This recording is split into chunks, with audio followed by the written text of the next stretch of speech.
Before we start, I would like you to hit that red subscribe button so that you never miss out on any of our videos. Hey guys, what's up? Welcome back to Sports Shore. Here is why baseball may be the most boring sport in America.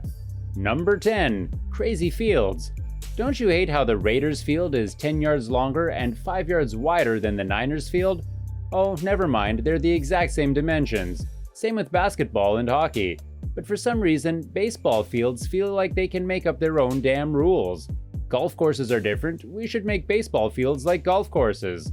So we get fields like Minute Maid Park that slope up and have a pole in the field of play, and Fenway Park whose dimensions indicate whoever designed the outfield fence was drunk. It's like if Norman Dale went to go measure the hoop in Hoosiers and was like, how far to the free throw line? 16 feet? Ours is only 15. Sorry guys, everything is different here. We're screwed. Number 9. Baseball fans are annoying. Only 38 days till pitchers and catchers report. Go away. And why are you in my room in the first place? It's 3 in the morning. Baseball happens basically all year long. Is there really a need to count down during that wonderfully brief period of time when there isn't any baseball? Number 8. Stat heads are even more annoying. I'm not anti-statistics, so please put back your torches and pitchforks.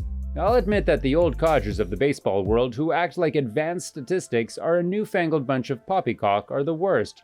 It's great that we can measure the game in new and interesting ways. But do you have to be so smug about it all? The moment anybody complains about advanced statistics, you all sound that stat signal and converge upon whatever poor soul said he thought Miguel Cabrera should have won MVP over Mike Trout. I get that things like VORP are great, but it'd be even greater if you could stop beating us over the head with it. Number 7. There are too many games. 162 games are too many games. Do you know how exceedingly difficult it is to care about a game when there are 161 other ones? People say the NBA season is too long, and baseball season is almost twice as long. You cannot care about baseball for half the season and then start paying attention when it matters. That's what the A's did last year. Number 6. The designated hitter. Even ignoring how incredibly stupid it is that the National and American leagues have different rules for the same sport, the designated hitter rule is terrible. Maybe the NFL should adopt an all-time quarterback rule, with one guy playing QB for both teams. I'm sure the Jets would be on board with that. And maybe the NBA should allow one player to be on offense all the time, and another player to handle the defense, just not crossing the half-court line. Antoine Walker would have loved that. Number 5. No replays where it matters. Yes, baseball has replays on home runs now. Congratulations! It's 5% there.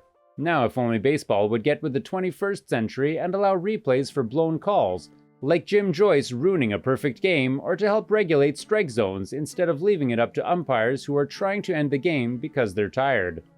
We have the technology to make it fast and easy. The NFL handles it well, and the NBA is even getting into the action. Maybe if it weren't so insistent on being a dinosaur, baseball would figure this out too. Number 4. No YouTube clips. Sports are social now. If I'm not watching the game, but DeAndre Jordan destroys Brandon Knight and it's all over Twitter, I can see a replay of it pretty much immediately. But not with MLB. Oh no. They have a team of YouTube assassins ready to pull down any clip that someone may dare to post. Fan makes a crazy catch in the crowd? Better wait for MLB.com to get their own video of it, because if it shows even a second of game time, they're going to yank any unauthorized versions from the internet. A great way to gain new fans for a sport whose fans are dying off faster than AOL subscribers. Number 3. PEDs. If I never hear about PEDs again, it will be too soon. Who is taking PEDs? Should we let them into the Hall of Fame if we think they took PEDs? Should we wipe their records from the books if they took PEDs? How much do PEDs really help anyway? PEDs, PEDs, PEDs! I no longer have the ability to care anymore. Use whatever you want. Just for the love of God, please stop talking about it.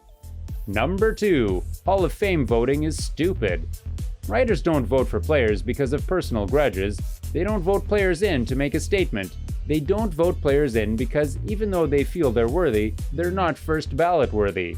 They only get 10 votes. There are really just too many reasons to keep going, and we haven't even gotten to the steroid issue. let's just move on. Number 1. It's not really the worst. The worst part about baseball is that it's not really the worst. Despite the many faults I've laid out, it's still kind of great. I love the experience of going to a game, being outside and drinking a cold beer on a hot day with baseball basically being a nice background.